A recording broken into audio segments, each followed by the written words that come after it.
Hey there, welcome to Life Noggin. There are some places in the world that seem almost otherworldly, like something straight out of a fantasy novel or a science fiction film. And one of these places is right here on Earth. In fact, it's right here in South America. It's a place with rivers that flow upwards, floating meadows full of exotic animals and trees that defy gravity. It might sound unbelievable, but it's all real. So today we're going to uncover the secrets of the Amazon's floating forests. The term floating forest brings to mind images of trees growing on water, and that's exactly what you'll find in the Amazon River basin. But how do trees grow on water? There are several factors at play here, the most important being the composition of the soil. The land around the Amazon River contains lots of clay, which has a unique property. Clay particles have a negative charge, so they repel each other, causing them to separate and creating little pockets of air. This is unlike most soils, where the particles are positively charged and stick together. This means that the clay particles that make up the ground can easily be washed away by the river's current, resulting in constantly shifting islands of soil in the water. On top of that, the water in the Amazon is black, which means that it doesn't reflect much light. Instead, it absorbs the sun's rays and heats up.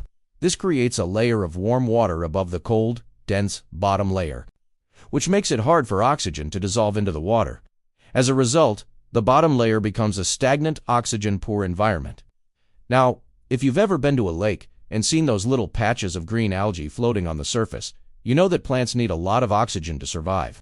But not all plants require a lot of oxygen. Some of them, like certain species of lilies, can survive in low oxygen environments because they have special adaptations to obtain oxygen through their roots instead of their leaves. These special aquatic plants often serve as the foundation of the floating forests. Their extensive root systems break the surface of the water and provide a platform for other plants to grow on. But why do these forests float? Well, as the plants grow, their roots trap more and more air, which makes the forest buoyant. The forest grows until the weight of the soil and water it is holding exceeds the plant's ability to support it. At this point, the whole thing topples over and sinks, creating new islands of soil for new floating forests to grow on. But enough about the science behind these amazing forests. What kind of animals live in them? Well, because these floating forests are close to the ground, they're within the territory of many large mammals, including capybaras, who live in groups of up to 100 individuals. They spend their days looking for food and their nights sleeping with their paddling mates. You may have heard of capybara before, because according to Guinness World Records, they're the world's largest rodent. Yes, capybara is technically a rodent, putting it in the same category as mice and rats. I guess size really doesn't matter. Another large mammal found in the floating forests are the giant otters. These playful creatures spend their days swimming and looking for food and their nights sleeping with their families. Giant otters are social animals, often living in groups of up to 15 individuals. And yes, they are the inspiration for the Pokemon otter. Floating forests are also home to hundreds of different types of birds, including herons, egrets, and kingfishers are small, colorful birds that can dive underwater to catch fish. They typically eat small fish, but will also eat insects and frogs. And finally, let's talk about the predators that live in the floating forests. The most fearsome predator is probably the anaconda, are huge snakes that can reach lengths of over 30 feet. They typically live in the water, but will come onto land to lay their eggs. One thing to note is that despite their size, anacondas don't actually eat people. Even though humans are in their territory, we're just too big to fit down their throats. So, now you know some of the animals that live in the floating forests. But what about the trees? The trees that grow in the floating forests are typically small to medium-sized trees with shallow root systems. This is because the trees need to be able to float. Some of the most common trees include Brazil nut trees, mahogany trees, and cedar trees. Brazil nut trees produce the delicious and nutritious Brazil nuts that we all know and love. Mahogany trees are known for their beautiful reddish-brown wood. Cedar trees are known for their fragrant wood, which is often used for chests and closets. One of the most incredible things about the floating forests is that they rehome to hundreds of different types of butterflies. That's because the trees produce a lot of nectar, which the butterflies drink.